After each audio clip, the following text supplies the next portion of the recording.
Hello, and welcome back to the only podcast that loves Tarzan just as much as Tarzan's least favorite Star Wars character, Django. I'm Luke. I'm Max. And I'm Jake. And this is Force for Thought.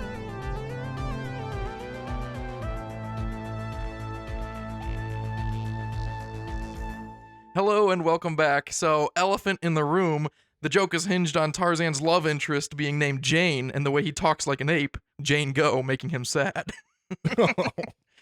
Anyway, Matt is on some much needed and well-deserved PTO, most importantly approved PTO, and so in his stead, we have Max and I's other brother, Jake.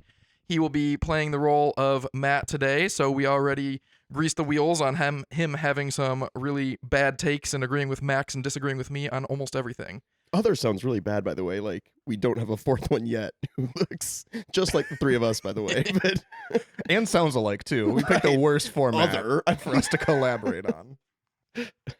So today we are here to talk about Star Wars books, which is really exciting because Jake is the resident expert in our family's household on Star Wars books, having read most of them. You give us a quick rundown because you haven't read all of them. no.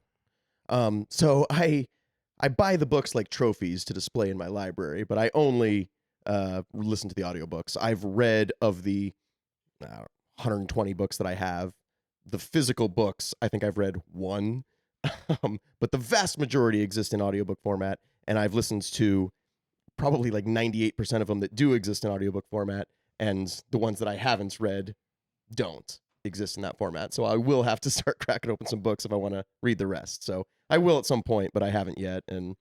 And are you worried that some of these books that you own but have never opened are actually copies of the Bible that someone has printed out a hardcover sleeve of your favorite Star Wars book and presented to you as a gift and you displayed? They'd have gotten me if someone thought about that, but no, I'm not. Honestly, most of them are like from used books stores online that have a stamp of like the Wichita Library in the front cover. I mean, they're not, I'm just looking at the spine on my, bookshelf. I actually have a couple in my collection that aren't the actual books. It's just the sleeves because my wife's friend's kid came over one time and saw the books. And she was like, oh, he really likes Star Wars. He would love to read these. And I was like, oh, he should take some books and he can read them. And I've never gotten them back. And this was a long time ago. So at this point, I don't think I'm going to. But luckily, I didn't want him to ruin the jacket. So I was like, oh, if you don't mind, I'll just keep the jacket. But you can like take the book and read it. And he was like, yeah, that's great. So I still have the jackets. And I have other random books that are roughly the same size that I just have them on. Because I agree. Books are trophies. I've read... or not read, I listened to the audiobooks for The Glass Abyss and Victory's Price recently, but I don't have either, but I am probably going to buy them soon because I've accomplished them. I need to show that. People must do that because I've bought several of them from these used book website. Abe Books is one that I can think of. But frequently, like I have to read the fine print because sometimes it says the dust jacket's not included. So I assume I'm sure really they're getting destroyed or lost or whatever, but maybe some punk like you is keeping those dust jackets and then just selling the book itself. And is the making opposite out like a true? bandit. Because I'd be willing to buy just the dust jacket. I haven't seen that yet. Not the book. No, most people are buying just the book without the jacket. I am in the same page that I normally read or listen to the audiobooks. As much as I want to be a reader, I'm just not. And you just can't deny who you truly are. I have bought so many books and started the first 100 pages and then ended up buying the audiobook a month later just to listen to it and then put the book on my stupid shelf. I remember when I was studying for the ACT and SAT, they said, like, oh, if you want to get better at math and science, then study math and science. And if you want to improve your reading comprehension, then go back to when you were 6 and read more. And I don't know if that's completely true, but I feel like I'm stuck being a shit reader for the rest of my life. I mean, it's also hard nowadays with technology. Like, I mean, reading a book, again, I've read one book in the last how many years? I mean, it takes a lot of time, but audiobook format, you can, crank it up to 2.2x. Do it while you're driving. Do it while you're driving. Is that what you Yeah. listen to them on? 2.2. Yeah. That is That too is fast. so fast. I had to get there. Like I started at 1.5, 1.75, 2, 2.1, 2.2. I had to ratchet it slowly, but And you can do it with any book because if I'm reading a series, any I can Star Wars book. once I get to like the third book in a series and it's all the same characters and I know the setting and stuff, I can start going faster. But when they're introducing new characters and new places, No, that's fine. wow. Christina listens to audio. My wife listens to audiobooks, and like every now and then, her headphones will pop up, and I like pop out, and I hear the book, and it sounds like they're. Like it's incredible. It's normal. It's 1.0. You know what I mean? It's the normal pace of normal people. But it sounds crazy because I hear so many 2.2x myself that it just sounds. I can't. Do you Like, find how do you listen to this? do you find that you have a hard time speaking to other human beings that at that normal speed? Then I've cranked myself up to 2.2. Pick it up. What are you trying to say? Let's go. I'm Feels taking up for Matt, so I'm gonna go really, really fast. feels like my life is buffering speaking to you. The problem with doing that with Star Wars books, Luke, you were just talking about this with me this weekend, is that every now and then you get like a random line that's like a huge lore dump, and it takes a second to process, and you're like, wait, what did they just say? And then instead of just like pausing and rereading that line a couple times, you're forced to like physically pause the audio and like go back like 15 seconds, 30, 45 or whatever, and then been like, okay, what did they just say? And you have to like listen to it 3 times and been like, what does that mean and the implications and stuff. So that's kind of That happens. annoying. I mean, I have to rewind, a minute here and there. I can't do that. Like, At 2.2x too, if someone were to like call you while you're driving, like by the time, my whatever Apple CarPlay or whatever it is picks up and I answer and then I hang up and then the book starts again, like at 2.2x, it feels like 30 seconds have passed in book time and I'm like, it's a whole new scene now and I got to Right. go back and it's ugh, that sounds awful. But I am jealous that you can read all these books because I really do want to read as many Star Wars books as I can, and They my don't max all- limit is about 2 a year. they don't all have, like I said, I've read 90+% of them that have audiobook formats, and the ones that I'm at right now just don't. So the only reason, I mean, I've probably read a Star Wars book a week for the last 2 years on average, but now it's one a month because I'm waiting for new ones to come out in audiobook format, or I have to chug through a physical book, and I just don't have time. Yeah, that's tough. But let's start getting into our favorite books. You guys know how we do it. We all come in with our list of our top 10 or so, and then we whittle it down to everyone's top 5 so that there's no duplicates or repeats. Today, that wasn't really a problem. We had no repeats or duplicates. There was one I had. I stand Yeah, corrected. yeah. It was a small problem. Yeah. As the host, I did not have to do much litigating. But without further ado, Jake, what is your 5th favorite Star Wars Start book? with me. All right, number 5. Number 5 for me was Lords of the Sith. Have either of you guys read this one? No. That It's an one was- older one, right? That It was one of earlier the in first of the canon. new It canon. is. It's not. Yeah. It came out in 2015 or 16. In all the notes that I have nothing on the author, the year it came out, anything like that. So I'll trust you. But it was not recent. Yeah, it was not a newer one. So I mean, you guys know. I mean, high levels. Lords of the anything? Sith. I have seen the cover, and I know that it's about Darth Vader and Palpatine. Yep. So high levels, quick. 2-minute synopsis. There's a big free Ryloth movement. So all the Oh, that's right, because Twi'leks. Twi'leks. Geez, thank you. Orn Free Taa is in this book, Oh, and that yes. was what the canon kerfuffle was when he was allegedly killed in that episode of The Bad Batch. But he technically wasn't, or they knew he wasn't in canon because he was in this book later in the timeline. And everyone was like, well, do we really care about books? And then the next episode, he was wheeled off in a gurney or something. And everyone was like, see, I told you, Lords of the Sith matters. Yeah, Orn Free Taa had a role for sure. But the big one, Cham Syndulla, Hera's dad, he was one of the main characters. I mean, Darth Vader and Palpatine, obviously, 1, 2. But Cham Syndulla was number 3. So when did this take place? This was right after Revenge of the Sith. It was I know it's after season 1 of The Bad Batch. it was after Attack of the Clones. I guess. Huh? It was 8 years after. Well, yeah, right. It was 8 years after Attack of the Clones, just because I remember reading that in my synopsis. So 8 years after Attack of the So Clones. that would be I 5 years suppose, would after be- Revenge of the Yeah, Sith. right. So just after Revenge of the Sith, which is, now that I'm thinking about it, a weird way of wording that. Like, Yes. why would they say it in that order? They said it that 8 way. years. 8 years yes, since the it's start of the Clone in, Wars, I guess. Wikipedia, when I was, refreshing my memory. Ugh, don't It get said me 8 started on years that. since Attack of the Clones. So I'm like, okay, that's what I'll. No, but less years since things after that. So after Revenge of the Sith. So the big thing, there's a big free Ryloth movement. Cham Syndulla, a big freedom fighter, free Ryloth, all that, and he's got a whole gang of guys with him, and it's the same group that are in Clone Wars episodes and things like that. Gobi is one that I remember. Are they riding blurgs? Yeah, there's blurgs in there. I mean, it's Excellent. most of it is on Ryloth.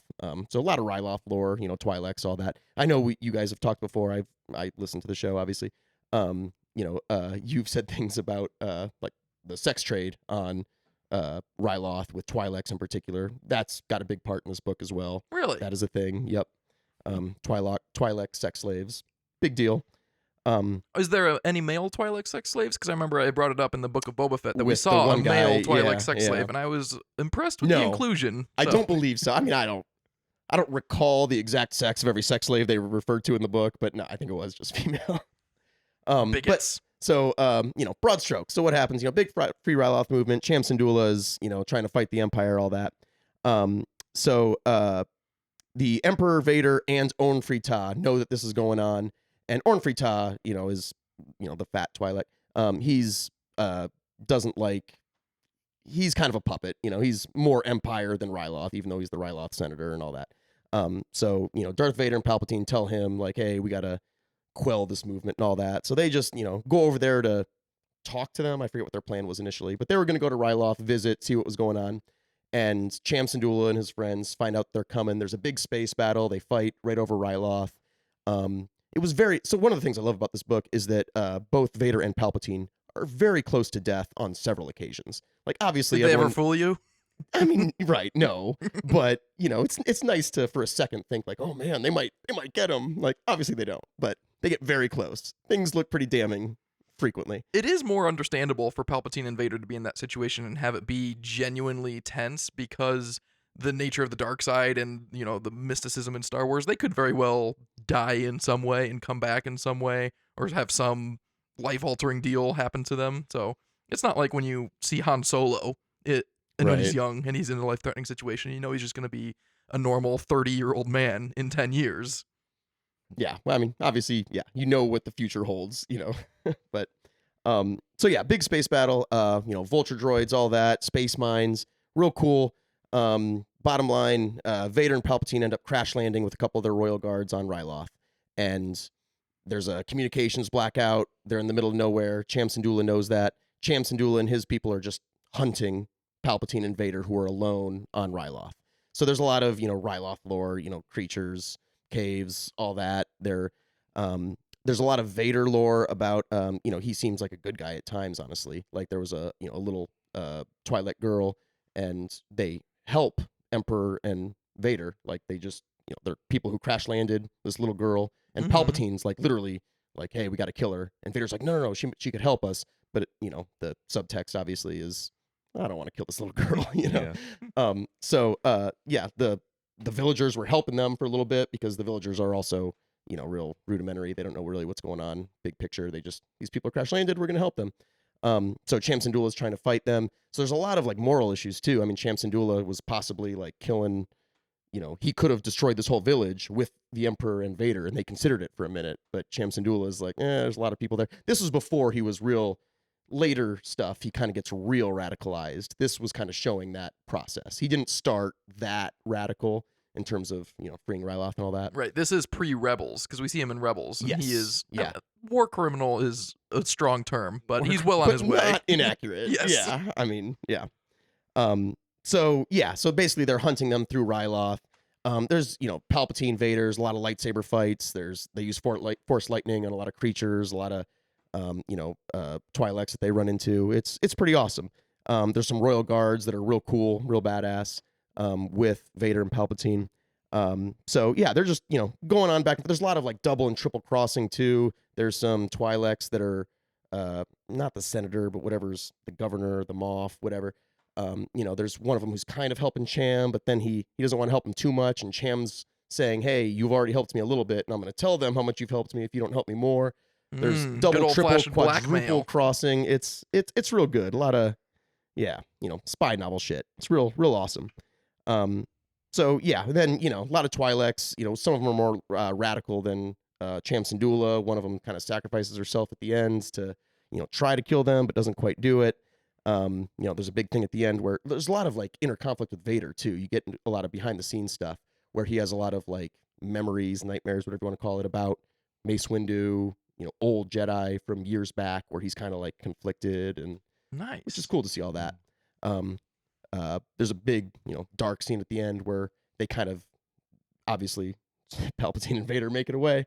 Palpatine, like, everything went well. They're all scot clear. Palpatine's like, oh, by the way, Vader, go back and kill everyone. Like that little girl who helped us, that entire village, No. just destroy everyone. So I mean, it was real And Sorry, does he? I assume we're getting into spoilers, right? I mean, we're not. Oh, I intend to spoil the book Yeah, on Max's okay, desk right right. now that I see he is only Good. 1/10 of the way through. Oh, that sucks. It's still worth reading. So I don't want to take that away from you guys, but He does do it though. yeah, oh yeah, He goes back and slaughters them all. yep. Yeah. oh that's yeah, a shame. all that conflict. You know, it was nice to see, but he's a bad guy. I mean, that's pretty solidified. Mhm. You see a lot of Palpatine fighting too, which is awesome. You Does don't he see use a that in a lot lightsaber? of canon. Yeah, he's got a lightsaber. He does force lightning. A lot of creatures. You know, they kind of live in this cave where there's these crazy creatures that are, you know, no one goes in that cave, but Vader and Palpatine kind of stay there for a while. They've destroyed every creature, including the queen creature, whatever it is. I forget what it was, some like white worm creature or something. But pretty sweet. Do they ever discuss how Vader doesn't use Force lightning? Because I'm always looking for that in canon. Because I remember reading the novelization of the prequel trilogy, not like the actual. I don't remember what the book was exactly, because it was like the rise and fall of Anakin Skywalker, but it was basically just a retelling of episodes 1, 2, and 3. But now that I've reread the Revenge of the Sith novelization by Matthew Stover, it's definitely not that.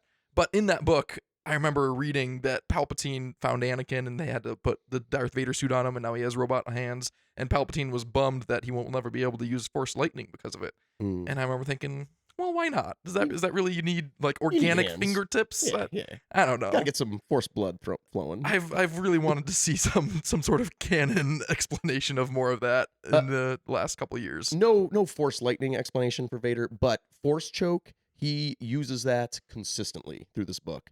Like so Good. much so. Why wouldn't you? That makes no sense that that's not overused a lot more. So it's overused in this, and one of them was when they were during the space battle.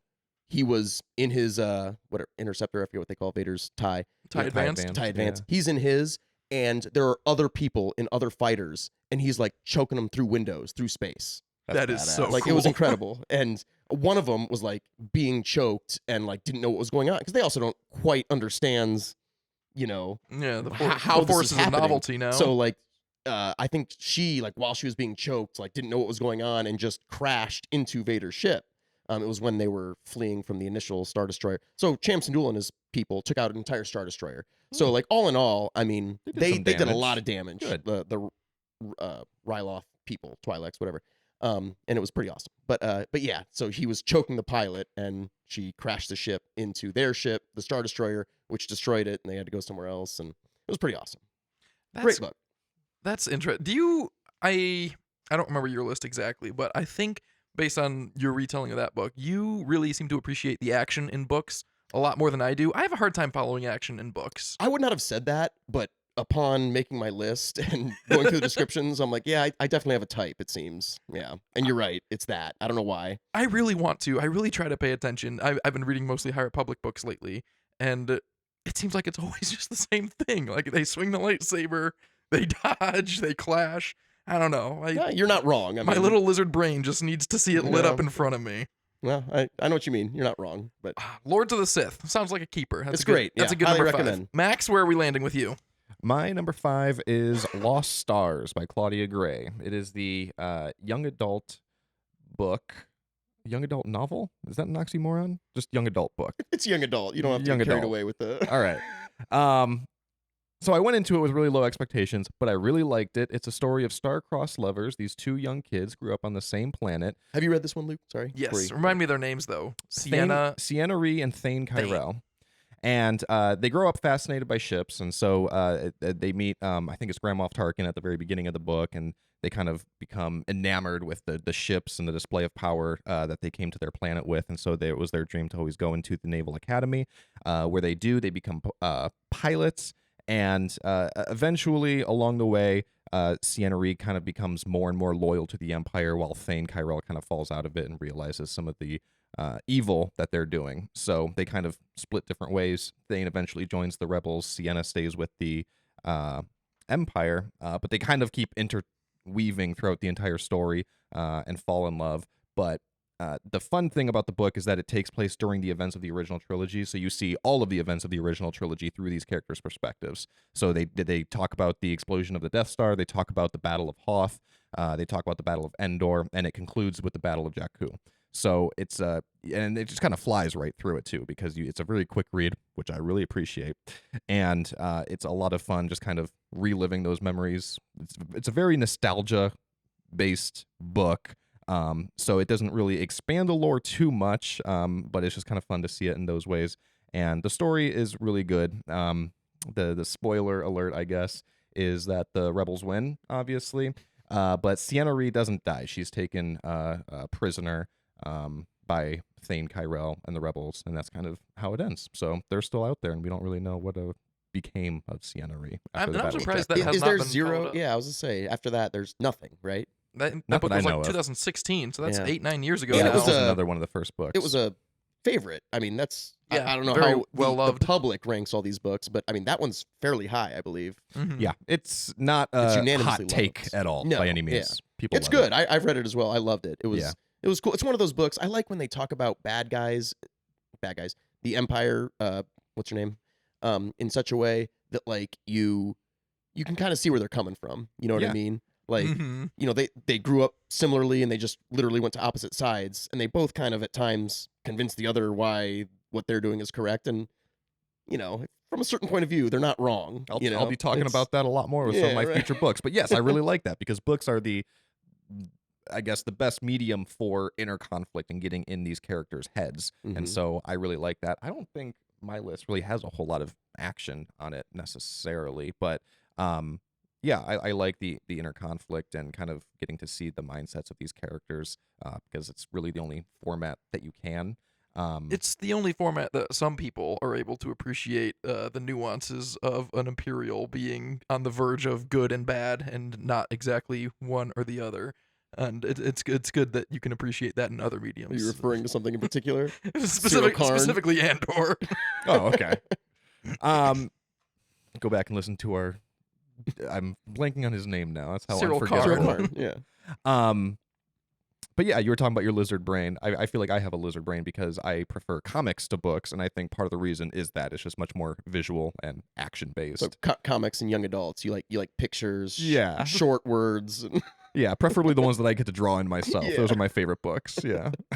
Young adult is it bothers me that term is so common because it makes it feel like it is a children's book. But if you hand me an adult novel from Star Wars and a young adult novel from Star Wars, I almost always can never tell the difference. The only giveaway is the age of the protagonist. A young adult book is about a young adult, and that's it. They can still go through the same. The themes, the content is just as mature. I've had this argument with several I'm other trying to think people. what the other young adult. I mean, the Padme ones are technically young adult. There's a Leia one that's young adult. That brings me into my Um, number 5. Queen's Shadow is Oh, my is it number 5 even? young adult book. I don't remember if that is a young adult book. It might have been. I think all three of them are. Are they? The Padme ones. I think they're all technically young adult books. Yeah. But it's the first one. That's my 5th favorite.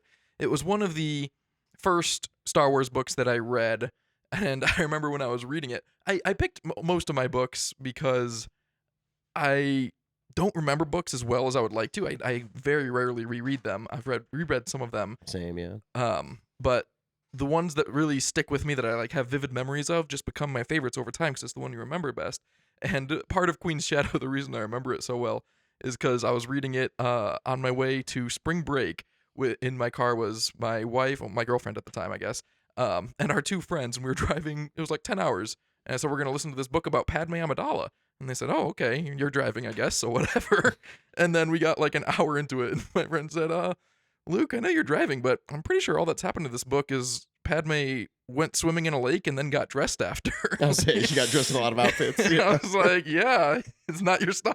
I guess that's fair. You were But probably listening to it at 1.0 too, so it just took forever. that's true. He slowed it down for You that could have been scene. twice as far.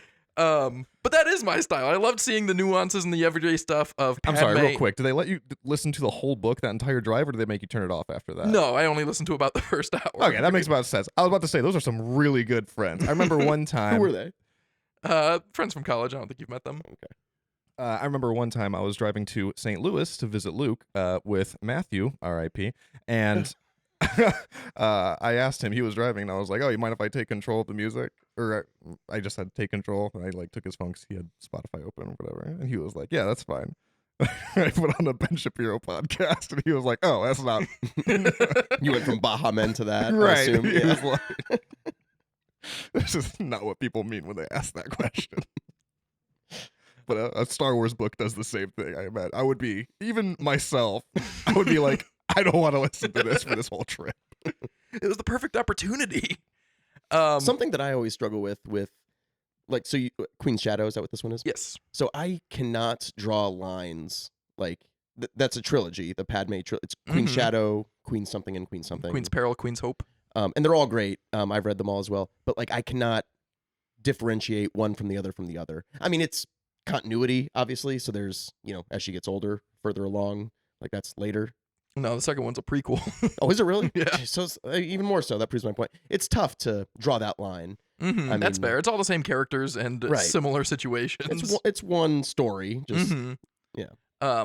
But the reason I like Queen's Shadow so much is it really recontextualizes a lot of Attack of the Clones, and that's why I keep remembering Queen's Shadow so much, because it comes up every time I watch Attack of the Clones. When Anakin says to Padme in her apartment, "Sometimes we must let go of our pride and do what is expected of us," that is what the entire book is about. That's what Padme spends, whatever, how long the audiobook is, 8 hours learning that lesson, and then as soon as Anakin says that, it's like she no longer sees him as a child, she sees him as equal. Padme and then, and how many others? and all the handmaidens. Yeah. Mm-hmm. I mean, how many of them are there? Like, there's a lot of handmaiden content, and I know you like them. I Yes. mean, I remember taking that picture at whatchamacallit, Star Wars Oh, Celebration Star Wars with all the Celebration. handmaids. Mhm. That was awesome. So I really like that part, and it also improves the scene in Attack of the Clones, which really needed improving in my Sabe. mind. With no, not with Sabe. When Anakin and Padme have their like love scene, and Padme says, "We can't do it. You're studying to become a Jedi, and I'm a senator." And if I hadn't read this book, that would have been a force for thought by now. That it's like, well, one of those you need to be celibate and kind of a Right. loner, and the other is just a job. You're a little busy. But no, You're a having read the little book, yeah, she's a senator. She can't date a Jedi. She can't date you. She can't date a person 10 years younger than her. It's scandalous. There's a ton of reasons, and I totally get it. And I would not have had I not read this book, and so I really appreciate it for those reasons. Jake, talk to me about your number 4. Number 4, I had Mall Lockdown. So this one, I have not read this one. it's cool. This So is a Legends one. I believe so. Is this Darth Maul? Yes. Darth Maul. Two Yeah, Wars. Mall Lockdown. It's names, nail right on the head. So basically, Palpatine sent Maul to this prison to infiltrate it because there's a guy in the prison who's like an arms dealer, and he's got I think, lacking Star Wars terms, I think they use the term nuclear device. Like, it's not even Not even a space plasma. nuke. Yeah. Yeah, I think it's a nuke. Like, I think they say nuclear device. They might even say nuclear bomb. Like, it's, they don't Star Wars it up. Sometimes your job's already done for you. A nuclear right, bomb is yeah. just as bad in It Star Wars as covers it it, I is in know. our world. Yeah. So he needs to infiltrate this prison to find this arms dealer. The prison is obviously real badass. So as soon as you go to the prison, everyone gets fitted with like this heart monitor, and the prisoners or the guards can flip a switch and just fry someone. So there's that. There's also gladiatorial combat as part of this prison. That's an important yeah. part. They film it and broadcast it, and there's rich people betting on it, and so there's a lot of mall action. So I guess to your point, my lizard brain with action, I really like the. Sounds badass. That's not. It's badass. It's awesome. You know, they just said, Um, how can I get Darth Maul in a gladiator ring? Exactly. Yeah. I mean, yeah, and it was awesome.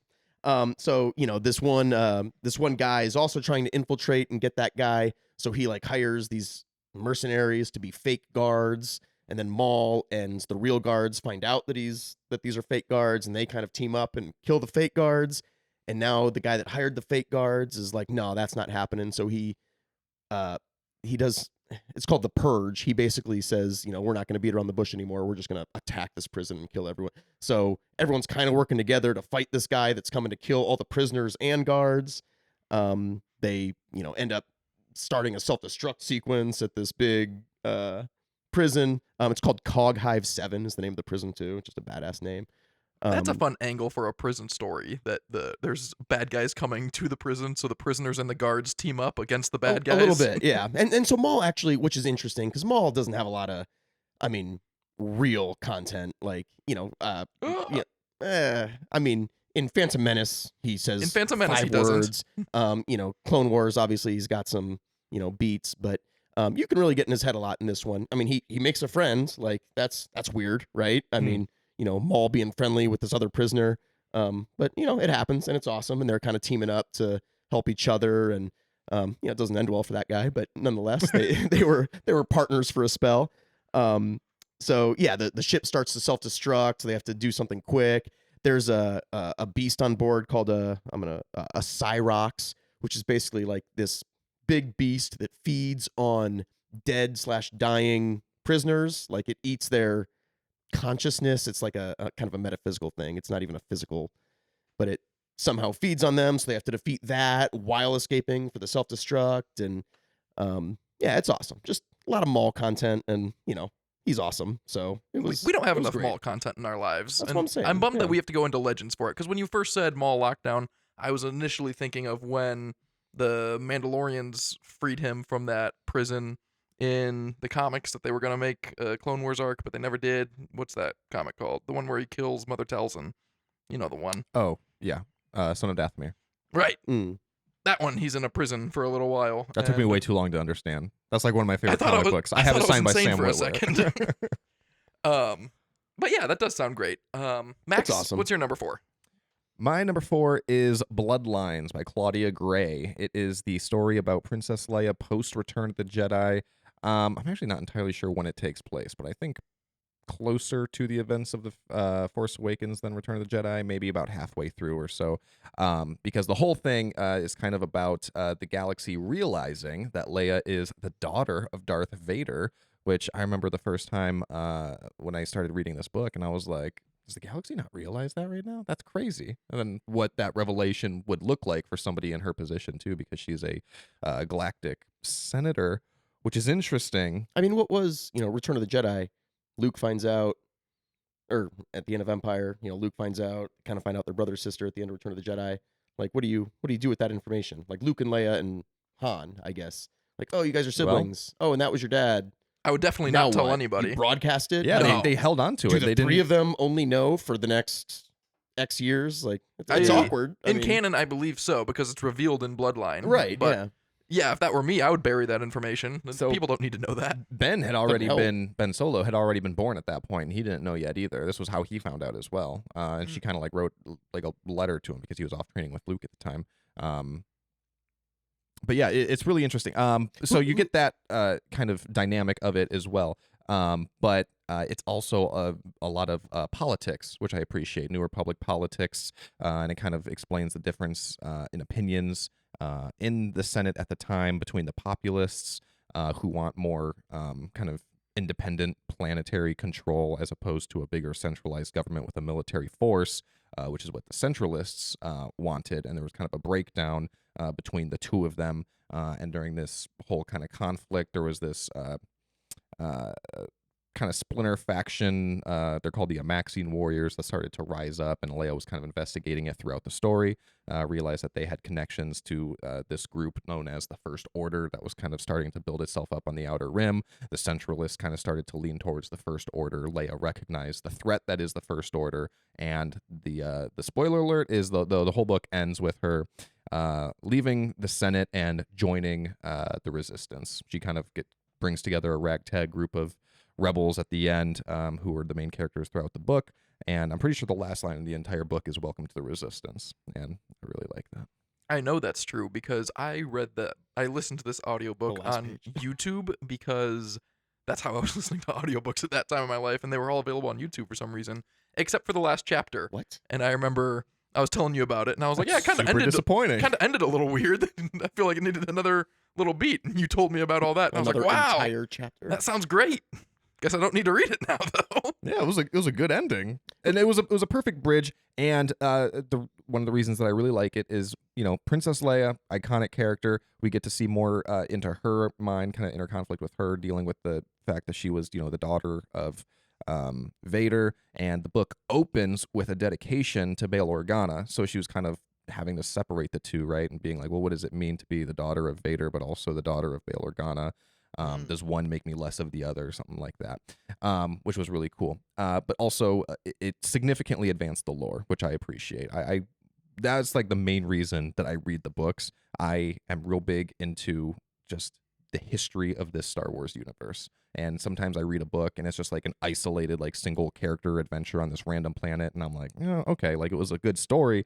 It just didn't like advance anything within the world. This one advanced a lot because, like I said, it showed you a lot of what was going on between Jedi and Force Awakens, a lot of the kind of political interplay that wouldn't play out as well on screen. So it was kind of the perfect medium for that as well. And I really appreciated that. That is some lore that desperately needs explored too. So It does. I'll honor Matt by pointing out a random actor that was in that, but there's a lot of good Laura Dern content in that book. I forget her name. Vice Admiral Holdo. Holdo. Wasn't Holdo her best friend in that book? Like they were kind of coming up No. together and No. That's Am I the young thinking- am I Leia thinking the other book. Leia book? Yeah. Leia, Princess of Alderaan. Oh Princess yeah, of yeah. Alderaan. Yep, yep. Bloodlines was the one with the guy who was the guy senator. Ransom Ransom Casterfoe. Casterfoe. Yeah. Who's one of the Ransom. centralists, but Yeah, they get yeah, it was a together cool at the name. end. Mhm. And he's a tragic character. He supported the death penalty on his planet throughout the book because he was like, real big, military guy. And then at the very end, he kind of got blackmailed and was being framed for treason against the Empire and was sentenced to death in his own planet. And it was basically like, he did this to himself type thing. It's really interesting. But he doesn't die. He actually comes back in another book. What Yes. book? It's the one that takes place right before the Rise of Skywalker. Rebel Rising? Rebel. No, that's the Or not? Jin Yeah, Erso. Resistance Reborn. Resistance Reborn. Yep. Hmm, I should pops read up in that one. I've been looking for some more Ransom Casterfoe content. That Well, book. wasn't he the one that kind of spilled the beans with the revelation about her being Darth Vader's daughter? No, it was that punk senator, the girl that was. Oh, I hated her She had so like a much. rival. Yeah. Yeah. But she sucked at Ransom- politics too. and she Ransom was just- the one who made it public though, because he Was he? struggled between like, oh, there's this person who I just kind of befriended and I really liked her. I don't know if I should do this, and then he eventually does, and then they kind of make up towards the end anyway. So It's interesting, like similar to what you guys were joking about with Lords of the Sith. Like Vader and Palpatine aren't going to die. Leia and this guy aren't going to end up together either. But they definitely set them up as a love interest, like that whole book. I mean, they're definitely Did they? almost together. Yeah, I don't remember that. I mean, they could Yeah. have very well ended they up were together. They were Like we hitting saw, on each other. we had and- seen The Force Awakens, but it's not like she was in a relationship with Han, and this guy may very well have been single. That I guess I don't know when they broke up, but and, well, Han, they were together at the time, but he Yes, was they were not broken up in notably this. absent. I think he was Yeah. pursuing his racing career at the time or something like that. Hmm. He wasn't there. He showed up like once or twice, but all right. Well, my number 4 is also by Claudia Gray, who wrote Bloodline and Lost Stars. Right? Well, this is a Claudia Gray party all of Yeah. a sudden. Master and Apprentice. big Claudia Gray fan. Centered around Obi-Wan and Qui-Gon, set before The Phantom Menace. It is a good book, a lot of lore expansions. I think it's the first time we see Cortosis in canon, which was then famously in The Acolyte, and to be honest, it was way cooler in The Acolyte because that was just so cool. But that was all fun. We got to see Obi-Wan learn how to ride a Varactyl, which was fun. It's like something so random that you don't need to see that explained, but it's nice to have. But the reason I like this book and that it sticks with me is not because of Qui-Gon and Obi-Wan. It's the 3 new characters that they introduce that I normally don't care that much about in these stories about characters that I already care about. I find myself sometimes not literally fast-forwarding through the other characters' parts, but wanting to. Rael Averross is the first one, who was another Padawan to Dooku before Qui-Gon. So Qui-Gon and him have that relationship in regards to Dooku, and the whole book is about moving on and your need to, or whether you should or you shouldn't. And sometimes it's better to do one, sometimes it's better to do the other. But Rael Averross is a real tragic character because he led his Padawan Nim into what Qui-Gon described a not necessarily dangerous situation to bring a Padawan into, and one thing led to another, and Nim got shot with a slicer dart, which is also the first time that I'd seen that, and she got like mind controlled, and it was super crazy because she was like mind controlled, and then she started attacking her master Rael and the other civilians, and Rael Averross had to kill her, and it's like horribly tragic and super sad. And so the council sends him off to the planet whose name escapes me right now, but to look up after the Princess Fanry of this planet. Her name is Fanry, until she comes of age, and so until she comes of age to rule the planet as queen. And he spends the book kind of babying her and treating her like a child when he maybe shouldn't be because of his inability to move on from how he failed his Padawan. And there's a lot of great stuff there. And at the end, he has the opportunity to team up with Dooku, who reaches back out to him to join the Sith, and he chooses not to. And, even though he's done horrible things and has so many regrets, he still chooses the light, and he has a great character arc, and I really appreciate it. The other character that I really like is Rahara Wick. She was a former slave in, I forget, but she was she probably, I don't want to stereotype, but she was a former slave, and, she gets re-enslaved throughout the book, and then her story arc is all about whether she wants to willfully forget her time as a free woman because it's so hard being a slave, having known freedom, and it gets into sort of is it better to have loved and lost than never loved at all? But instead of love, it's being free or being a slave, and it's kind of like that same beat from Inception where Maul decides to go in the. Her name is Maul in that too, isn't it? But it's M-A-L, but it's because of kind of an accent. Mal? It's not Mal. It's close. It's very close. I don't know. This isn't an Inception podcast, but that story beat of her choosing to forget because her present situation is so horrible, being forced to remember what she used to have. I really liked all that. And then the third guy, Pax Marifer, he was raised by protocol droids, and so he's kind of a social pariah and a weirdo, and it's funny at times, but it makes sense, and we've never seen a character like that. And there's a lot language skills are off the chart. Yeah, but his interpersonal dialogue is not good. And so Pax was his partner. They're pirates or whatever, jewel thieves, and he has to decide whether or not to move on from her and find a new pilot, which would be relatively easy, and for a protocol droid, a very easy and logical decision to make. But he decides not to move on from her because he quite likes her. I believe they end up in a relationship. But all these different characters have these different story arcs about moving on, and how sometimes it is better to move on, and sometimes you shouldn't, and some things are worth holding on to. And that really stayed with me from this book. I mean, in general, obviously, just being a Qui-Gon book, I knew you'd love that. I also really like Qui-Gon. Right, that's just not a lot of Qui-Gon content out there also, so.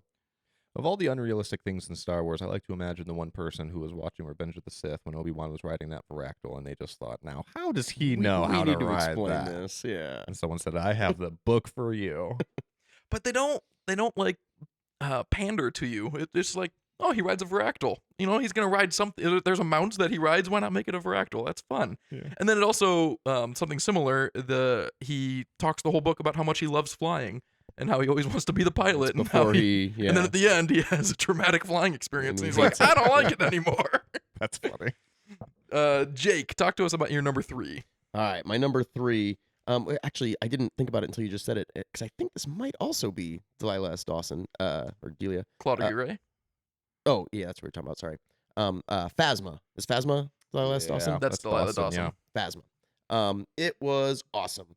I don't think physically the book is thicker, larger than the average Star Wars book, but so much happens. It is quick paced. Yeah, it's fast, and there's just so much, again, action from start to finish. Is it pre The Force Awakens or post The Force Awakens? Pre-Force Awakens. So, both. So the book itself. Oh, so, well, yeah. Vimerati is the constant trope of the book starts with Vimerati, who is, to be honest, I don't know where she came from. Was it from Galaxy's Edge? I met her in Galaxy's Edge. I know, that's what I'm saying. She's there. She's a character.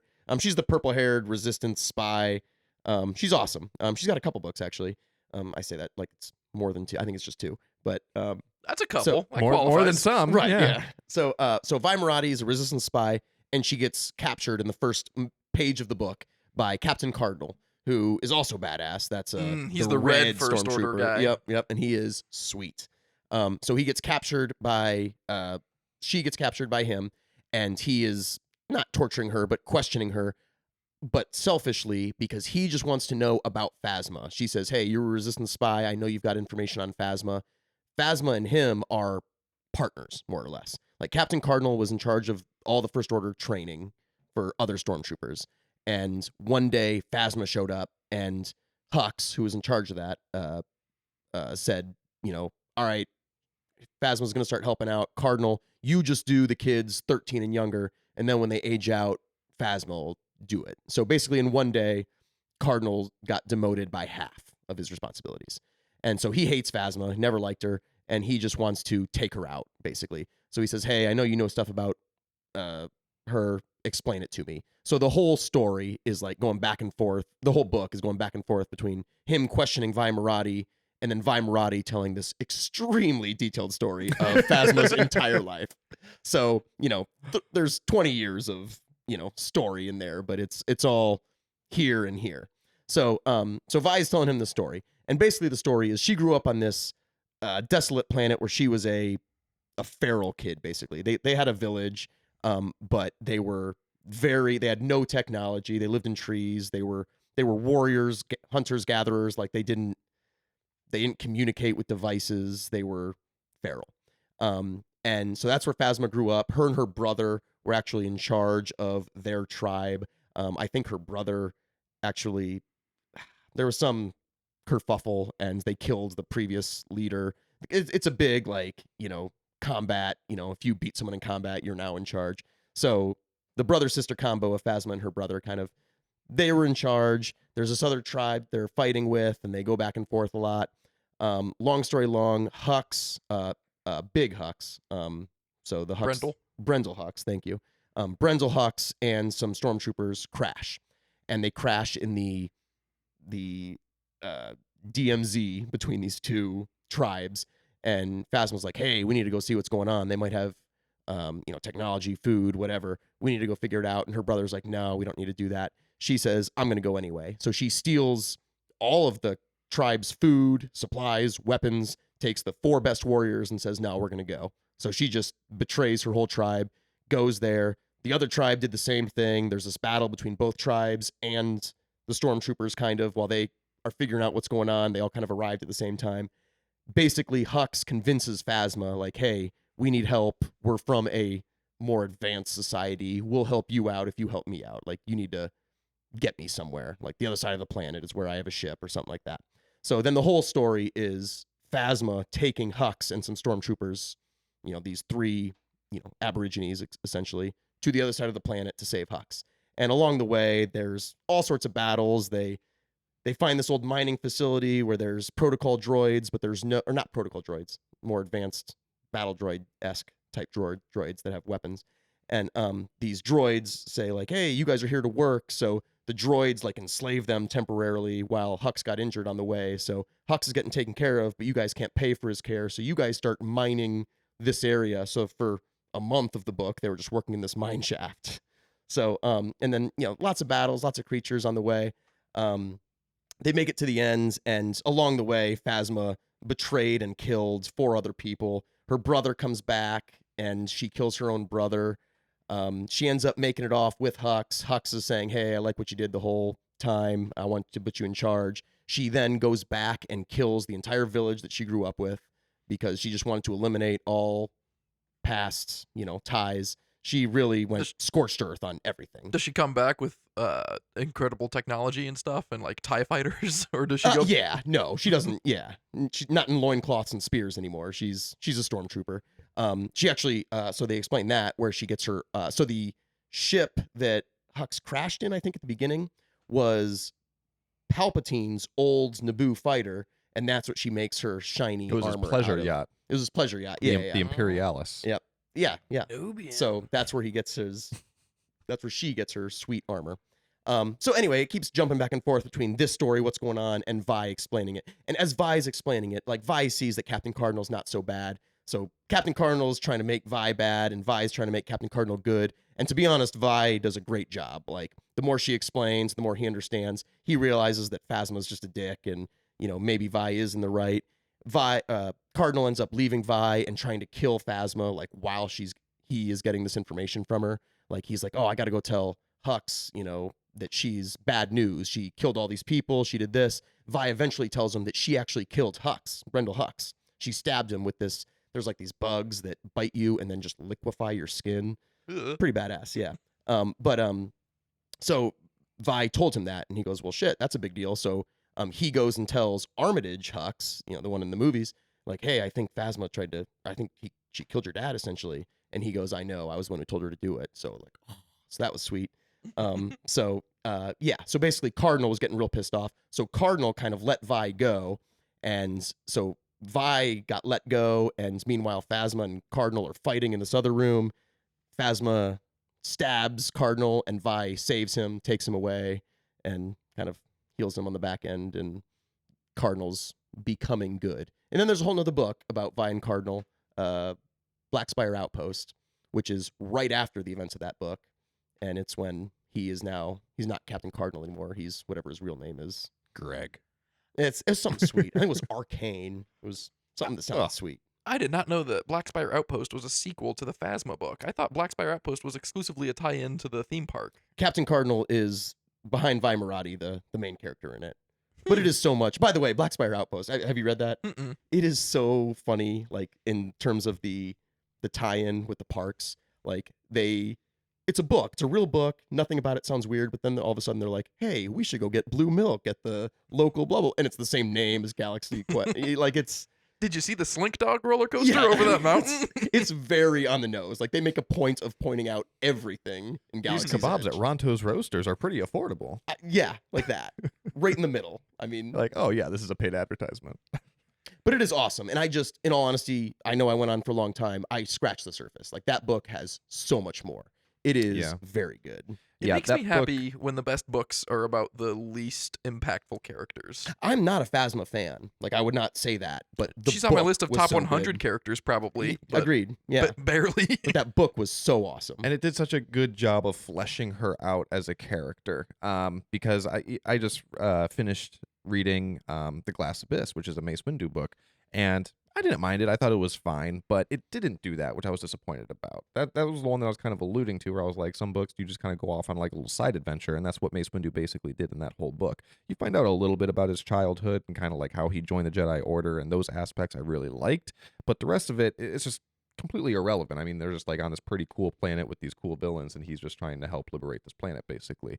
But you don't really get like too much insight into him, even though he's an iconic character that I would love to learn more about, unlike Phasma. I mean, I like Mace Windu as a character way more than Phasma, but the Phasma book is so much better. Yeah. Mace Windu would not make that list of top 100 Star Wars Agreed. characters.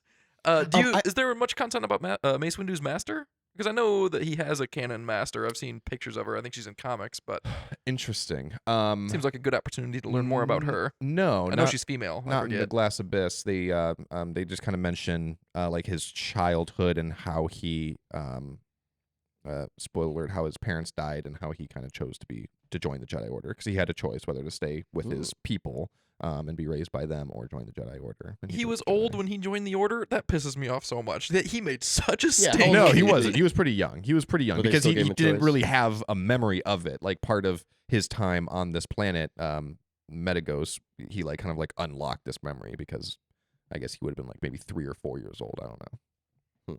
Mm. Which I guess now that I'm saying it out loud sounds really irresponsible to make that kid choose what he Right. wants to do for the What does rest he of his know? life. But I- it worked out. It worked. At the end, is like he's happy to be a Jedi. So I just looked at my notes in case I forgot anything. So also there's lore-wise, there was this crazy device that they have in Phasma called the Detraxer. You remember that? is that where they suck the liquid out of the people? Yeah, it's my Oh, that was the understanding bug. is it's basically a huge syringe. It's like a ceremonial type thing. It's Oh, yeah, it was ceremonial. sacred, and somehow they suck the life out of people and then give the nutrients to the people. And that was a big thing throughout this book, and it was really neat. Also, they rarely had children, so it was a big deal when there was a child. So I think Phasma's tribe, one of the girls had a kid, and the other tribe knew that, and they just wanted to steal the kid because it was just important to have people.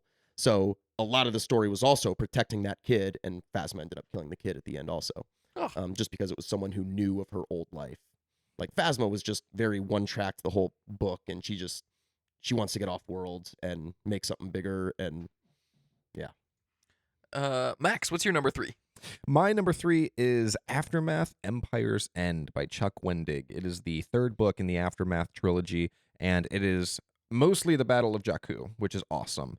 So the main characters that it follows are Nora Wexley, her son Temmin Wexley, who is Snap, who died unceremoniously in The Rise of Skywalker, R.I.P., and their dad is in it as well, Brenton Huxley and Wexley, I mean, and Ray Sloan, who we've mentioned multiple times on this podcast. Yeah. She was the kind of one of the main antagonists throughout the entire trilogy, and it ends with her kind of going from the Empire to the First Order. There's another Imperial that they're kind of tracking down who is trying to take out the rebellion in one last final ditch effort by basically blowing up the entire planet of Jakku. But Ray Sloan and Nora stop that from happening. But then Nora kind of takes her dying husband away, and in the last seconds, Ray kind of gets this last order from this Imperial that, hey, there's an entire contingency out in the Outer Rim called the First Order that you should go take care of, basically. And so it ends with her kind of going to join the First Order, to be never heard of again, which is why we talk about it a lot on the podcast. We would love to see more Ray Sloan content and find out what she's up to in the, I said Outer Rim, I guess it would be unknown regions. But the book is really good. So it's the third one. Like I said, it takes All three place. of them are. I wouldn't go that far. Oh, I definitely no? picked a third one. Oh, The- this is the one that we had duplicated, Yeah. and I didn't even specify. I just said the Aftermath trilogy. Yeah, no, they're definitely different in my mind. And the first one, it was fine, but I'm pretty sure it was it had to be written by the author in like 90 days or something like that. Because a lot of people always say like it definitely felt very rushed. I think the book was fine, but it was kind of like a solo side adventure. It mostly takes place on this one planet. You get a little information about what the Empire is doing post Jedi. But for the most part, I only thought it was okay. The second one was really cool. There was an assassination attempt against the this new the New Republic Senate. It was an assassination attempt on Mon Mothma, and that was like kind of like the big catalyst event in that book, which was really cool. And they also liberated Kashyyyk in that one. But the third one I think is definitely the best. I like the Battle of Jakku. There is a lot of action in it, which is really good. A lot of the characters, they're all new characters. Sometimes with new characters, it's kind of hard to get into them, especially when you have an ensemble cast like an Aftermath. Some of the characters I really like. Others are just like, it's okay. But like I said, the Wexleys were definitely the standout characters. A lot of characters died, which was very sad. Wedge was a pretty primary character. Yep, Wedge was in it because there's a whole dynamic between Snap's mom and dad, Nora, and Brenton. But basically, they believed that Brenton was dead in the second book, and then Nora kind of moved on, and then she and Wedge kind of started a thing. But then they Did found they out think he that was Brenton dead, was or did he alive. just get? They thought he was dead, He but just then got they his found brain him. fried or He something. was on Kashyyyk, wasn't he? For some reason. He had he lost all of his memory or something. Something weird happened to him. Yeah, he was. He got like mind controlled. Yes, and it was like induced, and it was induced by darkness. Because I remember when that book came out, there was a lot of theory that the same thing happened to Ben Solo, and that was why in The Force Awakens he kills Han Solo once the sun starts to disappear and it becomes dark. So people were like, "Oh, this is obviously going to be some sort of tie-in there, like they're doing the same thing to these characters," and they weren't. But it was still really cool. But yeah, Wedge was in it. The characters, for the most part, are really great, and it was a huge lore building movie again. I or can't believe book you've again. talked about it this long and haven't talked about what I think is the best droid in all of Star Wars, Mr. Bones. Mr. Bones. There's He only is- so much I can get he is to. Mr. badass. Bones, a modified B1 battle droid, BONE, hence the name Mr. Bones. He was awesome. He was made by Snap as a kid, and he was like his own like little personal bodyguard, and he had a lot of really cool action scenes. And he died saving Snap, and it was a really sad scene. But yeah, I agree. Probably one of the He is coolest awesome. droids. What is he always says, like, murder and things start spinning. Like he's real. He was a murder bot, kind of weird. basically. Yeah, right? Had knives for hands. yeah, yeah. He was awesome. I have not read these books, but I do appreciate Any of the. No, I started the Aftermath, but it didn't grip me. Oh man, I do Stick with it appreciate because the third one's very good. power through. Yeah, that's 2 whole books I gotta get that's through. a That's lot the of books. downside, Yeah, yes. that's a lot of books. I appreciate the Battle of Jakku as an idea because, before the sequels, everyone just assumed that the war ended on Endor. And it's not outside the realm of possibility. I wouldn't call it a retcon that it didn't, but when Takes they a while for news to spread. it makes sense. But when they started doing these stories and they were like, oh, the war didn't actually end on Endor, it ended a year later on Jakku, the other planet that we see in these movies, I was like, all right, that feels a little pandering now. But between the Aftermath books, the Alphabet Squadron books, the Battlefront 2 video game, and I think some more things. The comic series, the Battle of Jakku just came out. Like, that has been a very thoroughly explained battle from a dozen different angles, and every time it is a fantastic battle. The character implications from all these kinds of different people, the military tactics from the Republic and the Empire. That is one of the top tier battles in all of Star Wars, and it's a shame that we haven't seen it on screen yet.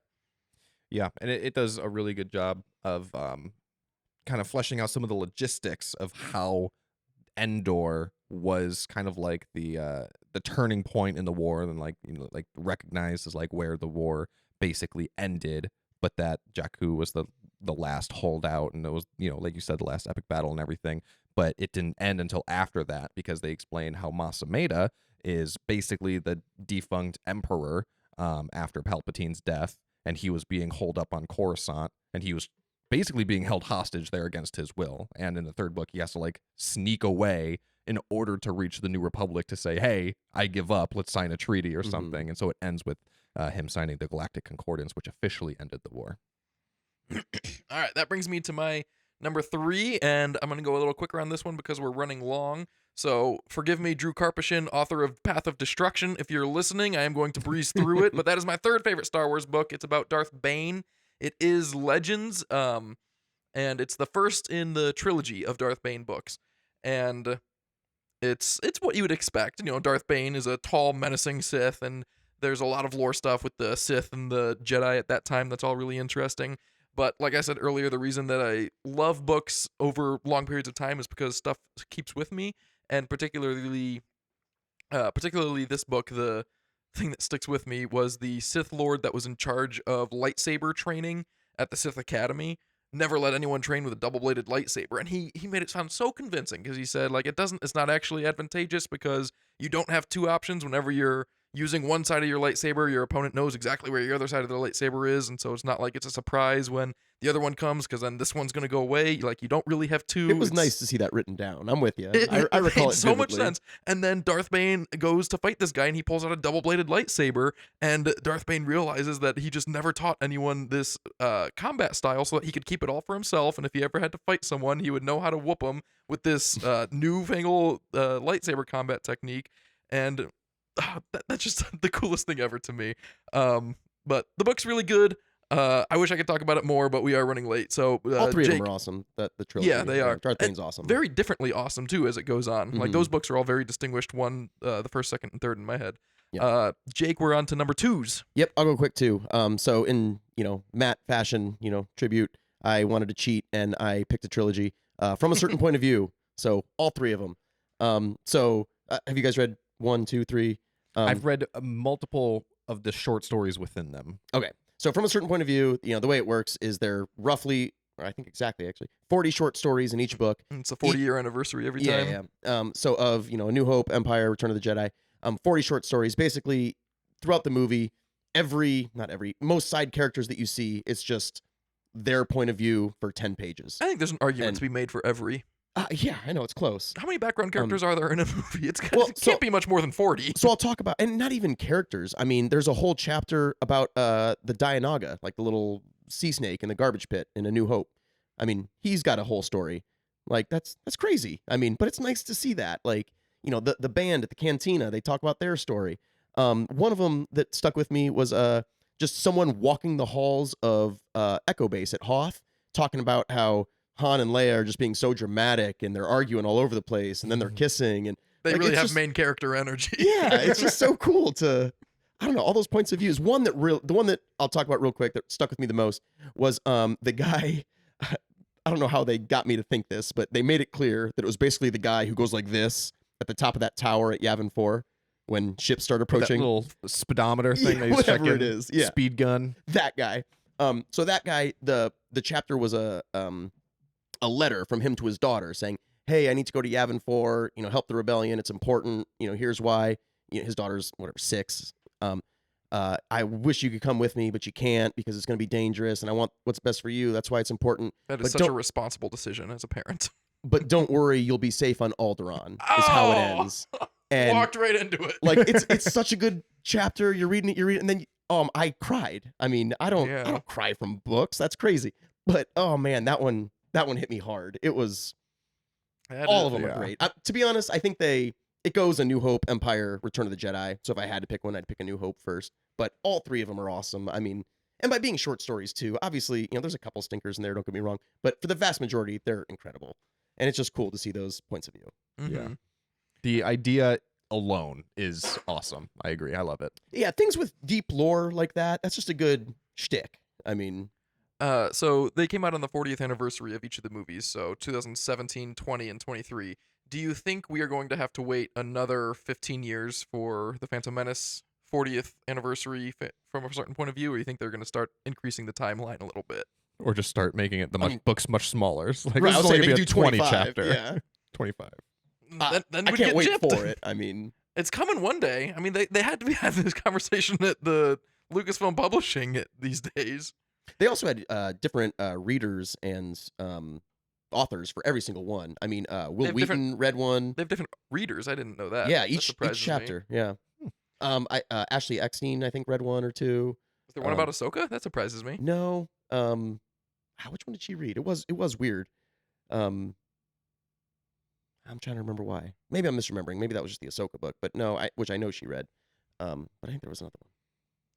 Well, if it comes to you, let us know. But Max, what do you think about number 2? Number 2 is Dark Disciple by Christy Golden. Dark Disciple is the novel that follows Asajj Ventress and oh my gosh, I can't think of his name. Quinlan right now. Voss. Quinlan Voss. Thank Yeah, with you. the dreads and the I white. can't believe this is your number. I was sure this was going to be your number one. I'm trying to think what your number one is right now. No, it's my number 2. I like it a lot. It is 2 characters that you know from the Clone Wars. The book is actually based on an unproduced story arc that they were going to do in the Clone Wars, but then cut it.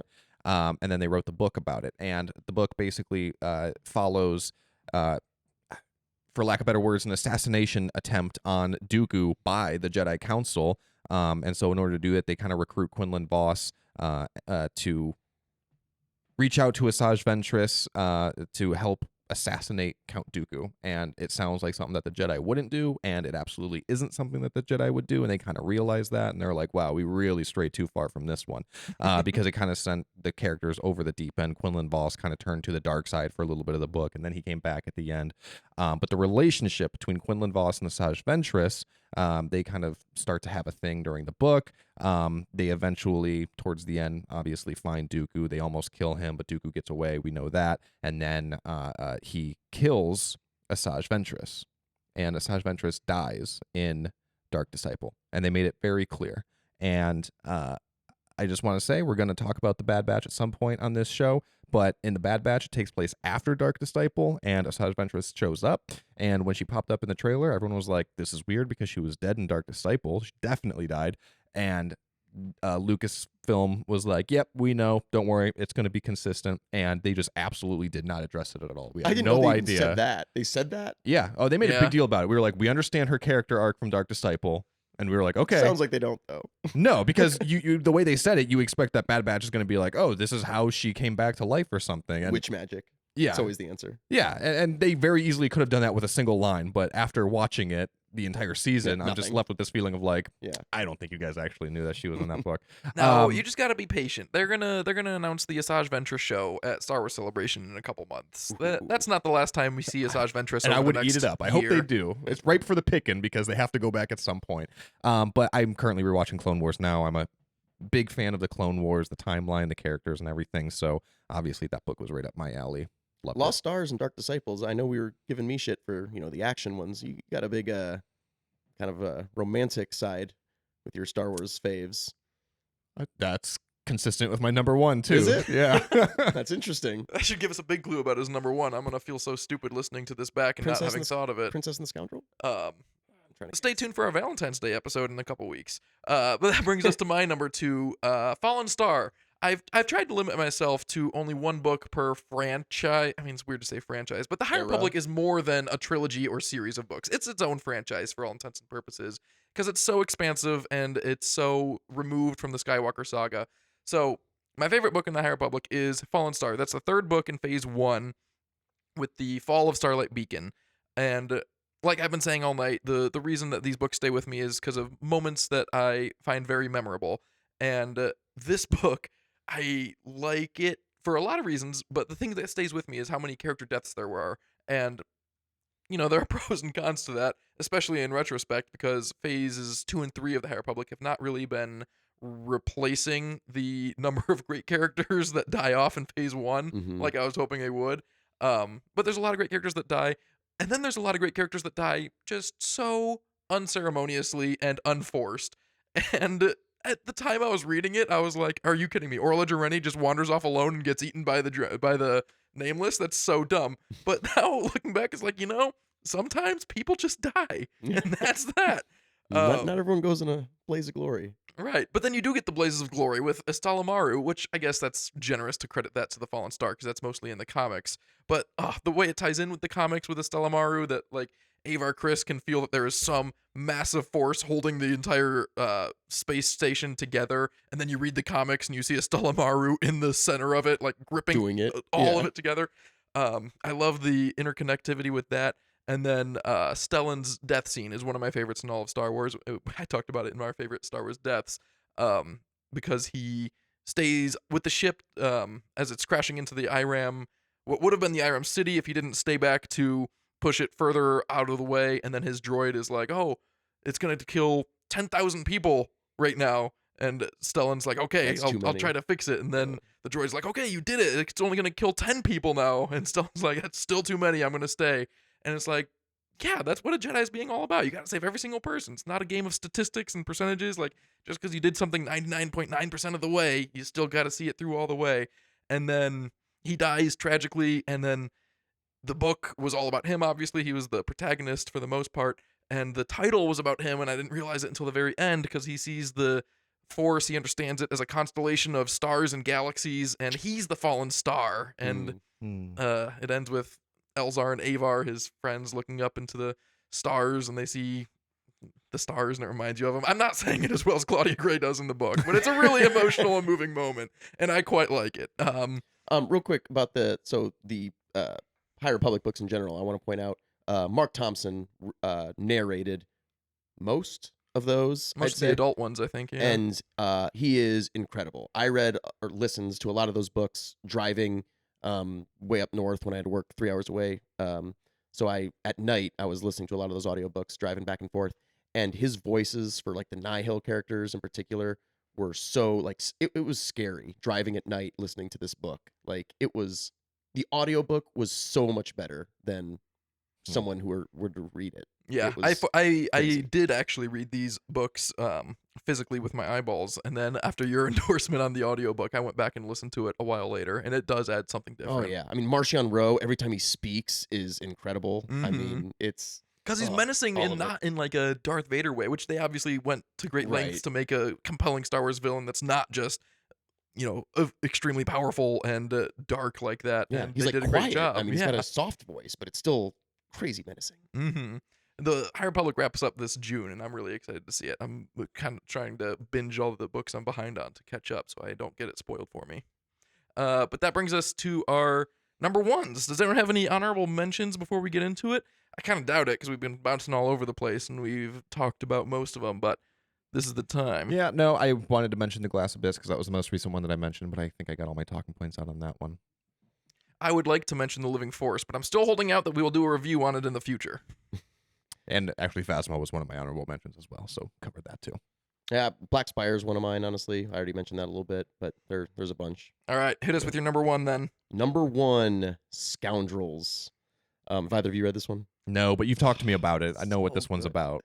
I So- forget what it's about. So it is literally Ocean's 11 in Star Wars, and you say that, and you're like, okay, I kind of get it. It is arguably a shot-for-shot remake of Ocean's 11 with Star Wars characters. So They robbed 3 space casinos simultaneously. Right. Almost. It is that crazy. I'm telling you. So basically, It's Legends, right? Yeah. It's not canon.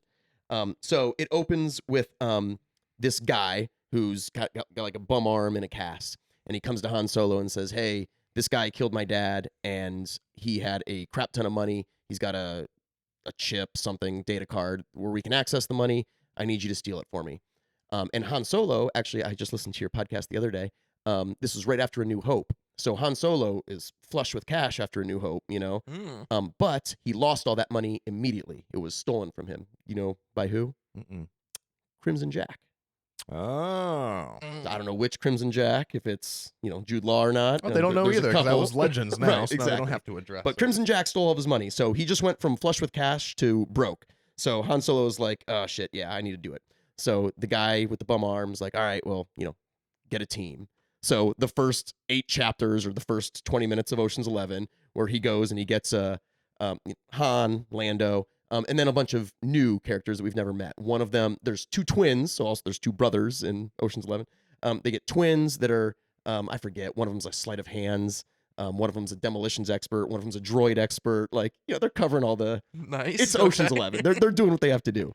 And they're all also just crazy badass. Each one of those characters, and their names are Bink, Tavia, Zerba, Dozer, Kel, Windsor. Like they're cool 1-word names that are. It's appealing to this crowd. You know what I mean? So it's awesome. I loved it. So they have to go into this compound, and it's also during. You joked about the casinos at Fight Night, like. It is that. It's the 4 Moons Festival, which is when the security is the highest, but they've got, certain rooms might be more accessible than others. So it's a heist. That's it. At some point, the safe blows up, and they made a big point about this. It was a spherical safe. That was important. So once it blew up and kind of went into the lawn, it could roll, which is not a good quality in a big safe, I suppose. Can you But- imagine how short Fast 5 would have been if that was a spherical Right. safe? They didn't have to bounce it all around. Yeah, right. So it was awesome. So lots of back and forth. It kind of ends with they find out, Han and everyone finds out that the guy that hired them, I forget what his name is, they find out that that guy died 8 weeks ago. So the guy that hired them is not that guy. So they're like, what's going on? So it turns out, so then there's also a scene where the guy with the bum arm, it's been covered the entire book. He ends up shooting someone through it. Like he had a gun in his hand wrapped in a cast. And it was like that for weeks. So everyone kind of underestimated him. And then he just shot someone. And everyone's like, oh shit, there was a gun in there. And it was a big reveal and it was awesome. That is a good twist. So long story long, the big reveal at the end, that was Boba Fett. Oh. Yeah, it was awesome. Oh. It was incredible. That's so cool. It was, so the whole book is incredible. I mean, it's, You said you don't have any like release dates or authors in your notes, but is it possible that this came out before Ocean's 11? And Ocean's 11 is just oh, I would love that. But I mean, Ocean's 11 is No. also a remake. When was Ocean's 50 years 11? old. I mean, there was one with Frank Sinatra, oh, was there? the Rat Oh, Pack. Yeah. That's true. See, look at that. I'm really filling in for Matt nicely. Matt would be proud of. I was about I to knew say that, he would have Matt. known the exact years that all those came in. He's He'll gonna be happy. excited to listen to this. Matt's like, do I like this show? Max, favorite Star Wars book. My number 1. Did you figure it out? I talked about it already Did you say on another Princess and the Scoundrels? episode. You said it was a love is interest one. Inquisitor: Rise of the Red Blade. Oh yeah, Oh, there that is is a a, that is a great romance. one. Yeah. It's fantastic. It is. Oh shoot, I just lost my notes. I think it was by Delilah Dawson again. So all my I think books so, are like too. written by like 2 different people. Yeah, Delilah S. Dawson. So she wrote this one as well. And we were kind of talking about before. What's interesting about the Lost Stars book is it kind of shows somebody like how they can realistically fit in the Empire and kind of make that transition and what goes on in their head. This book does a really good job of showing the kind of even farther extremes of how does a Jedi go from being a Jedi to an Inquisitor, which it's told really well. It's very fascinating. There's a love interest between her and another character named Tulan Ulana.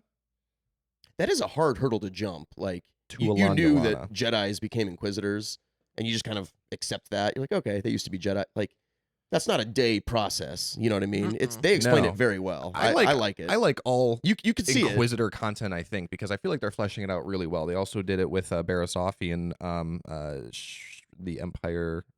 Tales of the Empire. Tales of the Empire. Mm.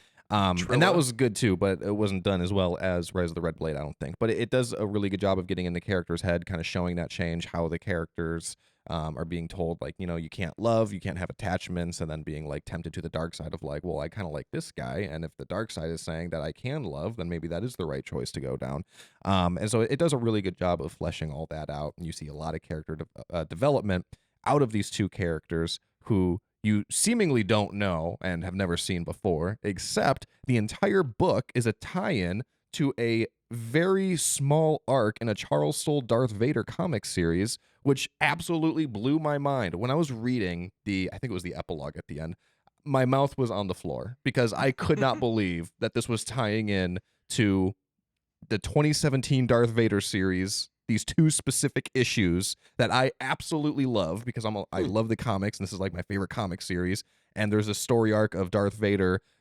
He's taking command of these Inquisitors, and he senses that these two Inquisitors have feelings for each other and that they're going to try to run away with each other. And then he calls them out on it, and then they run away, and he hunts them down, and he kills them.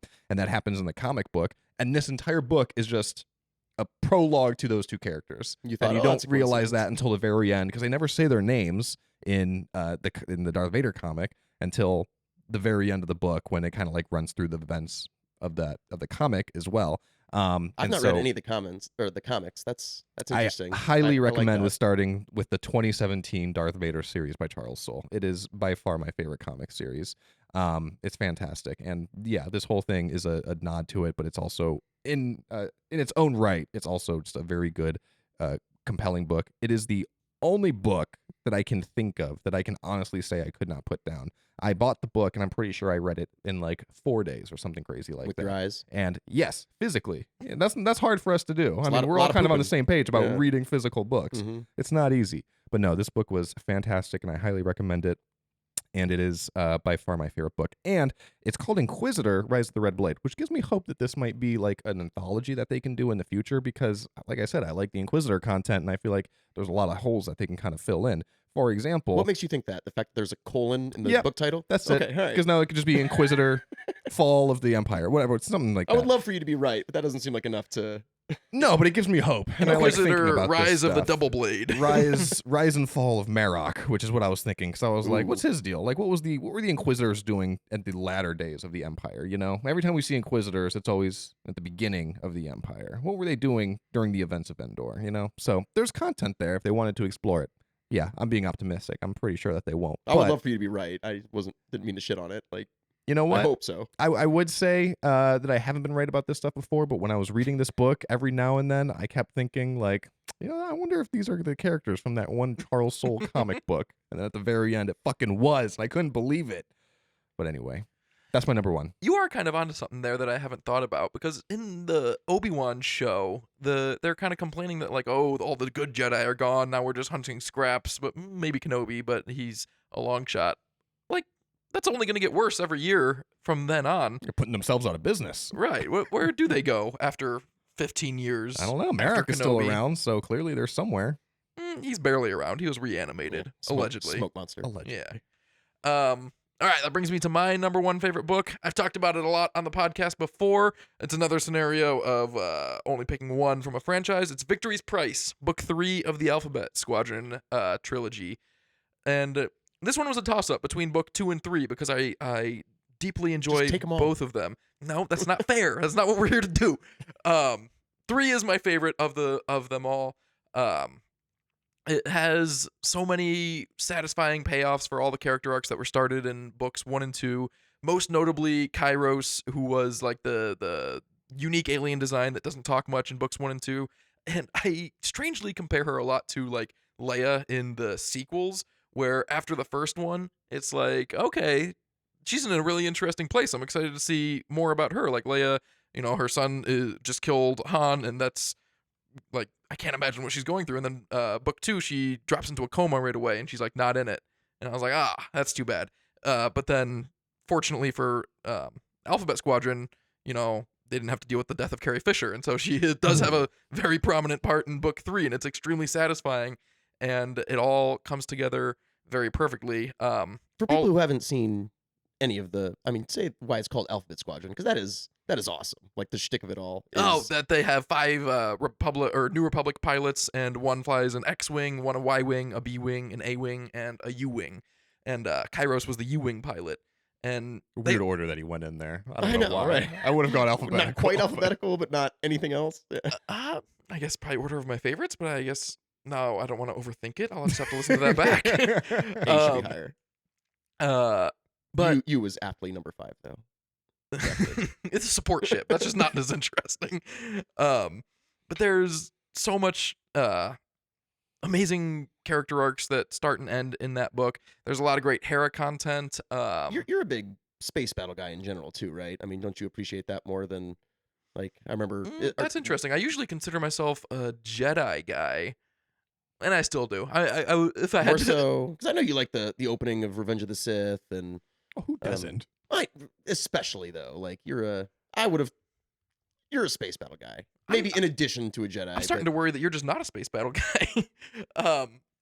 But I loved Alphabet Squadron too. I mean, I was gonna say maybe I am, because most people are more sour on Alphabet Squadron because there have been people that say there is a bit too much detail about the nitty gritty nuts and bolts of every starfighter, there and that is. it I mean, gets too into you the were giving me weeds. crap about lightsaber, like clash. There's only so many things. He veered to the left. He No, did a barrel roll. Like there's Alexander Freed writes it so well. I agree. Every time I am but, captivated. but you see what I'm saying? Like, It there's only is so much you similar. can say in space dog fights. Like, Somehow there's way more to say in space dog fights than in lightsaber combat, unfortunately, because I would rather watch lightsaber combat on screen. But yeah, I guess in a book I would rather hear about the space battle combat, because they like talk about the such intimate details with their ships. Every pilot knows their ship so well. And Erica Quell gets to fly the first T-70 X-Wing after the T-65, and is like experimental, and she's like, oh, this is different. And she was a former TIE pilot, and so you get to like that was learn a cool. lot about the differences between how the X-Wings have shields and the TIEs are faster, and that's the trade-off. And she had to get rehabilitated or whatever before they would let her start Mhm. flying for the good guys. And Right. And it was awesome. Like, her mindset as a TIE pilot is just to be the best and be better than your enemy, because you only get one shot. If they shoot at you, you're done. And as an X-Wing pilot, that's not necessarily your goal, but she approaches it from a different point of view. being a team player wasn't as big a deal in Mm-hmm. ties. Will Lark and Nath Tensent. Like, Will Lark has a great arc of becoming a general and eventually a senator. And Nath Tensent I is don't like think I knew that. yeah, he ends a senator. In what? A different book? No, that book. Oh, really? The end of Hmm. Alphabet Squadron, yeah. I don't recall that. And Nath Tensent is like a heart of gold space pirate, and you think like, oh, he's gonna do the right thing, and he frequently doesn't, and he even ends in sort of like a gray area. They never go full hero or full villain with him, and that's all great. And then it's not necessarily a pro. I just think it's funny that at the end, having reread it, it does make more sense. But two of them get together in a romantic relationship, and I just did not see that coming at all. Mostly because it's two girls, and I just didn't see it coming. And having reread it, it's like, oh yeah, there are hints, and I don't know. I just find that so odd still. But there's Just a lot. right over your head. Yeah, it I did. agree that it was definitely tacked on at the end, because when I was reading this book too, I thought the same thing. No, it wasn't tacked on at the end. You gotta reread it. They have a lot of oddly romantic parts that when you're reading it for the first time, you're like, oh, they are such good friends. And then, Max might like it better now that he rereads it, knowing that there's a romantic component. It's true. There's a romance in here. That's his thing. Wow, I'm learning so much about myself. I agree. I think that book series is phenomenal. I didn't include it in my top 5 only because Alexander Freed is a very detailed writer, and I think he does such a great job with the action. But when there isn't action going on, I feel like it takes him a little too long to kind of get to the point. That said, I'm super excited for his book that's coming out this year, Reign of the Empire, which is going to follow Mon Mothma. I think it'll be good, and it's going to be political, which I kind of like the slow, drawn out aspects of that. So that would be cool. But Alphabet Squadron is another ensemble cast, kind of like Aftermath. But I feel like, yeah, every single character, 10 out of 10. The only complaint that I had with the ending was that it ended on this question mark for Nath Tensent, and I was like, yeah, what's happening with this guy? Because like they get together, they have like a reunion, like years later, and they're reliving their glory days, and they're just like, oh, has anyone heard from Nath? And they're like, no. Okay. no, he starts getting the Shadowwing pilots together, and they form their own pirate squad with Imperials and Republic fighters. But he abandons his crew. He doesn't reunite with them. He does. I love that about it. That is an interesting point, and now that you say that, I kind of agree that as much as I love that about the way Alexander Freed writes the starship combat, and you like feel every shake and jolt in the ship, when it's just two characters sitting around talking, it is like I sat on the bench. It was cold and it was gray and it was kind of metallic, and it's like, all right, get on with it. I Didn't don't one care of them about just like that. join a cult for 3 chapters, and you're like, come on, like Yeah. No, that get was a whole through it. book, and that was awesome. That was Chasna Was Chatikin it that book long? 2. But she didn't know she joined at first. And She then kind of got sucked into it. and then at the end, it was like That the was such cult a was compelling good. It was a storyline. good cult. It was It's a weird cult. everything's a cult from a certain Yeah. point of view. It was good for her. But that is all of them. That's all our top 5 favorite books. Maybe one day we'll ask Matt. Probably not. Don't hold your breath. About his favorite books. Does anyone have any force for thought to leave us with? I do. Before I get into it though, real quick, thank you guys for having me. Not to give the viewers too much of a peek behind the curtain. I always knew Max was full Pooh Bearing it over there, naked from the waist down. But being here in person with all you guys, it is awkward. Is that not I talking realize about it why you on don't pod? have. I realize why you don't have more guests. But yeah. So force for thought. So Luke asked me.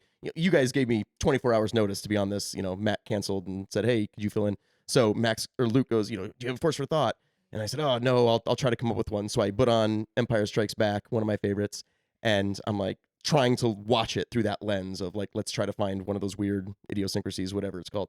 And the very first line of dialogue in that entire movie Oh, okay. Give me a quick second. was they're on Hoth. Luke, takes off his thing, and Echo 3 to Echo 7. Han, old buddy, you read me? I'm like, you got code names, and then you immediately Han, old buddy. Like, who you hiding from? What's the like? And also either Han, use code names or don't use code names, Luke. and obviously, like I know why they also said Han, old buddy. Like this is the first time we've been back now in 3 years, and IRL. But assumedly, Luke and Han left the same place an hour ago, and now he's like, Han, old buddy, you there? Like, yeah, man, that's what we're doing out here. Like, You see, this is why we started this podcast, Force for Thought. This is what we're trying to deliver. And I appreciate the fact that you went into this movie seeking something like this out, and it took you no more than the opening credits to it turn kind of off scared me. the Like, TV and say, all right, I got it. I don't want to like, I don't want to keep watching through that lens. Like, I'm worried I'm gonna find all of them, and I don't like that. Like. No, It's interesting to think about, but it's it doesn't I make it don't any know. worse because I have It had that doesn't. same concern before too. Because that's what I do as well, and it's such a good feeling when you're looking for a force for thought and you start watching it and you just throw your hands up and you're like, well, there it is. But that doesn't make me like the that moment or any of the force for thoughts moments any less. It But- does make me wonder who the other Echoes were, because Luke just came off of destroying the Death Star. Do you think he was like, hey, we're going to join your squadron? And they were like, all right, great. You can be Echo 3. I think it was alphabetical, and yeah. But it reminded me of Horrible Bosses when they were sneaking around, and they're on the walkie-talkies and like, hey Nick, make sure you get it. Like, don't say my name. Oh, good idea. That's using the old Hendrix brain. Like, there's the last name. That is exactly that's what what, it- that's yeah. like. Why would you call him Echo 7? You're just, Right. That's funny. Well, that is everything for us here today at Force for Thought. Thanks for listening. Let us know what you think of Jake if you'd like to see him again or listen to him again. But Matt will be back next week, so don't hold your breath.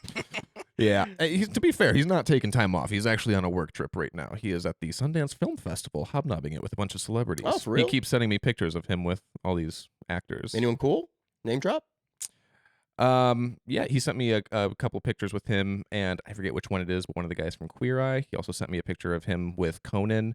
He sent me a picture of him with, I don't know her name. Like one-on-one, him and Conan? I Yeah. mean, really? Oh my Yeah. gosh. O'Brien, you know him. Oh yeah. But yeah, Familiar. he's having a good time over there. He's there That's for dope. work. I believe he's not working for the pod. Maybe we'll see Conan next week. Thanks for listening. Follow us on socials, and we'll see you next time. Sammy's not watching. Matt's not here. Yeah, probably.